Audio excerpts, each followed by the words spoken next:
Dans cette impasse, une famille avec 6 enfants vit dans 11 mètres carrés, sans électricité.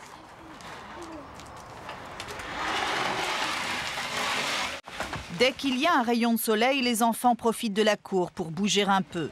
Adeline Thimo, leur maman camerounaise, vit ici depuis 2005. Elle paye son loyer et ses charges. Adeline partage avec ses 6 enfants une pièce et une cave.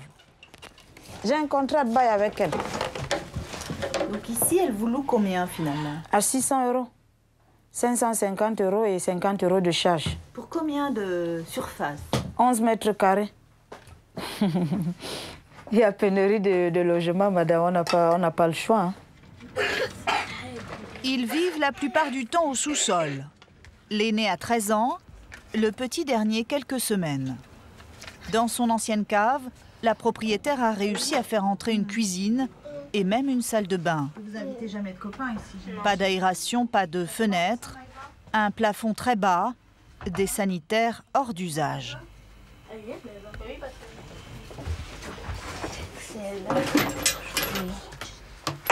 Ça s'est enlevé. L'eau chaude ne marche pas. Non. Pourquoi elle ne marche pas? Parce que Madame Persoda, elle a coupé. Car cet hiver, quand il a fait si froid, leur propriétaire aurait coupé l'électricité. Et ça, il est cassé.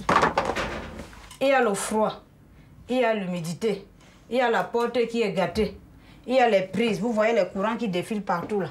Quand elle a coupé, elle est venue, elle a toqué. Je vous ai coupé de la lumière, elle-même elle est venue me le dire. Hein. La propriétaire a décidé qu'Adeline devait lui verser 6 000 € de charges supplémentaires. Elle l'a même attaquée en justice et a perdu. Elle a été condamnée à payer des dommages et intérêts et à faire des travaux. Vous ne la filmez pas. Voilà, Monsieur Abdullah, lui, vit ici avec sa femme et ses 2 enfants. Ça, c'est toujours l'appartement de Persoto. C'est chez ce voisin que se trouve le compteur pour les 5 appartements de la propriétaire. Un compteur unique qu'elle gérerait à sa manière selon ses locataires.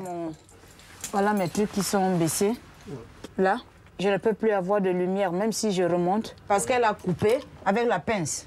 Donc monsieur, vous témoignez et vous assurez qu'elle est venue couper l'électricité de madame? Oui. Il était là avec son fils, il a sorti la pince. Je dors avec la bougie, vous imaginez? Avec une bougie. Même chez moi, au fin fond du village, en campagne, là, les gens ne dorment plus avec les bougies. Je sais que la bougie est faite pour les cadavres. 6 enfants éclairés à la bougie et transis de froid chez eux pour un loyer de 600 €. Le parquet de Nanterre est convaincu d'avoir affaire à une marchande de sommeil. Cette dame aujourd'hui ne répond plus aux convocations, est difficile à localiser. Elle fait des allers-retours a priori entre l'étranger et son domicile de Colombes. Je ne peux pas, moi, attendre que madame se manifeste et veuille bien répondre aux convocations pour prendre la décision qui va être de la cité devant le tribunal. Mais avant de la juger, la substitut tente une dernière démarche. Placer la propriétaire en garde à vue pour l'interroger. Elle saisit le commissariat de Colombes. À 9 h du matin, 3 officiers tentent d'interpeller la propriétaire mystère. Un gros tas de courriers ou pas? Sans succès. Vu les faits qui lui sont reprochés, qui sont des faits quand même passibles de 5 ans d'emprisonnement, qui sont des faits quand même lourds, et puis pour les gens, notamment ce que j'appelle moi les victimes, c'est-à-dire les gens qui vivent dans cet état d'insalubrité, dans cette étroitesse de logement, c'est important pour eux aussi d'avoir une réponse, qu'on les écoute, qu'on les entende et qu'on leur dise voilà, pourquoi votre propriétaire agit comme ça, pourquoi rien n'a été fait. La justice a compris votre malaise, on vous donne une réponse. Donc l'audition est importante. Selon la loi, louer des locaux comme habitation alors qu'ils sont impropres à cet usage, comme une cave, est illégal. Interdite aussi la suroccupation. Adeline doit disposer de 9 mètres carrés, chaque nouvel enfant de 5 mètres, 39 mètres carrés pour la famille. T'as pas pris ton vélo, là? Dans la ville de Colombes, le maire Philippe Sarr signale systématiquement au parquet les cas de ce genre. Donc c'est là votre appartement? C'est ici? Il n'est pas surpris en découvrant la situation de cette famille. 2000 logements sont considérés comme indignes à Colombes. On peut descendre, voir? Le maire attend de la justice qu'elle condamne les marchands de sommeil. Et donc vous éclairez à la bougie là en ce moment à cause de la coupure d'électricité de la propriétaire alors. Il n'y a pas d'eau chaude, rien du tout. Par contre l'eau, elle vous l'a rétablie quand même maintenant? Oui, elle a rétabli. Elle a rétabli l'eau là? Oui. D'accord.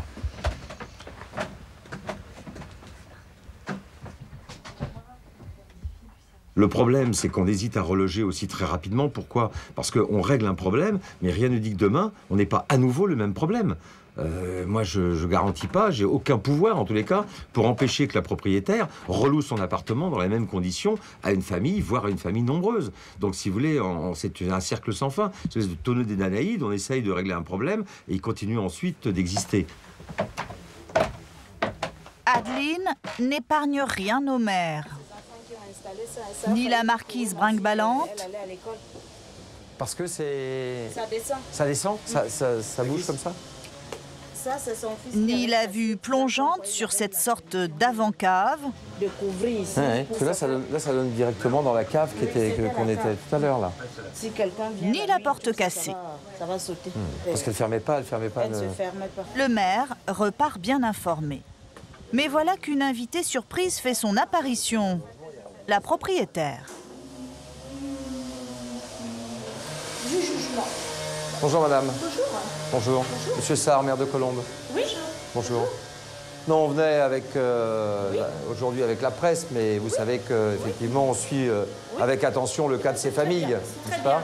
C'est très bien, Voilà. monsieur le maire. Moi j'ai loué à cette famille. Ce qui est moins bien, c'est que vous louiez dans des conditions comme ça, quoi. Alors moi j'ai loué à cette famille. C'est-à-dire ça s'appelle un toute logement, ça s'appelle un logement dans un état totalement délabré. J'ai loué à cette famille un logement qui était refait à neuf. Je peux vous présenter Refait à neuf, madame, avec quand même une cave utilisée, sans aucune aération. Le problème, c'est qu'il y a plusieurs personnes comme vous qui n'êtes intéressées que par une chose, c'est de rentrer de l'argent au détriment des conditions de vie des gens. Moi, ce que j'essaierai de faire aussi, c'est de faire en sorte de vous empêcher à tout jamais de pouvoir relouer vos biens, parce que je considère que vous louez des biens indignes à des personnes qui sont dans le besoin, qui ne peuvent pas faire autrement, et j'appelle ça du nom que ça mérite, c'est-à-dire un comportement de marchand de sommeil. Monsieur, Voilà. De toute façon, maintenant, il y a un problème, c'est quand même à la mairie de s'en occuper. C'est à la mairie de s'en occuper, mais elle va s'en occuper, la mairie. Elle va s'occuper de vous. Je suis quelqu'un qui a du cœur, c'est pas comme monsieur le maire qui me dit que je suis là pour faire du fric. Non, je suis quelqu'un qui a beaucoup travaillé, je travaille encore, j'ai réussi, mais par mon travail, pas en volant les gens, pas en escroquant des gens. J'ai monté ma société au moment où l'immobilier était au plus bas.